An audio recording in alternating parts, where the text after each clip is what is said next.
अब देखिए वान Hoff factor चल रहा था ना। अब देखिए वान हाफ फैक्टर में अभी मैंने बताया था कि क्या होता है, it is the ratio of observe colligative property and theoretical colligative property, यही था ना आपका। ठीक, अब आगे देखिए इसमें क्या है कि वान हाफ फैक्टर जो होता है इन तीन चीजों पे डिपेंड करता है। देखिए ध्यान से तीनों को, पहला है एसोसिएशन, सेकंड है डिसोसिएशन और एंड थर्ड है नॉन इलेक्ट्रोलाइट। फिर बोल रहा हूँ वान हाफ फैक्टर इन तीनों पे काम करता है।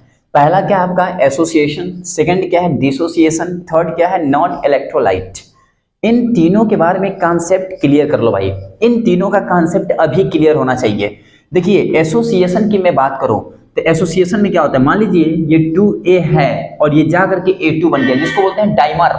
यानी यहाँ पे ये बन गया डाइमर, क्या बन गया, इसे बोलते हैं अपन डाइमर। ध्यान से देखिएगा, मान लीजिए कोई भी सब्सटेंस 2 टाइम्स है, वो जाके क्या बन गया, A2 बन गया। मान लीजिए 2A है, 2 बार है, जाके A2 बन गया, मतलब ये डाइमर हो गया, इसको हम डाइमर बोलते हैं। अगर A3 बनता ट्राइमर, A4 बनता टेट्रामर, पेंटामर, अब तो सॉन। अब देखिए एसोसिएशन में 2 मोल लिया 1 मोल बन गया, 3 मोल लेता 1 मोल बनता, 4 मोल लेता 1 मोल बनता।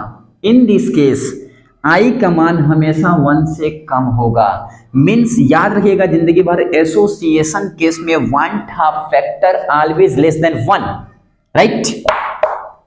अब देखिए डिसोसिएशन में क्या होगा, मान लीजिए ए बी है और ए बी ब्रेक हो गया।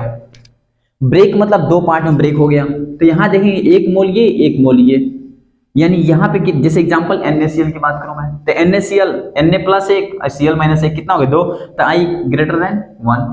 देखिए 1 से ज्यादा ही तो आ रहा है ना। तो इन दिस केस डिसोसिएशन में always van Hoff factor greater than 1, right. Non electrolyte, देखिए नॉन इलेक्ट्रोलाइट क्या होता है, ऐसा सब्सटेंस जो आयोनाइज नहीं होता, जो वाटर के अंदर जाकर मान लीजिए डिसॉल्व होता है, उसे बोलते हैं नॉन इलेक्ट्रोलाइट।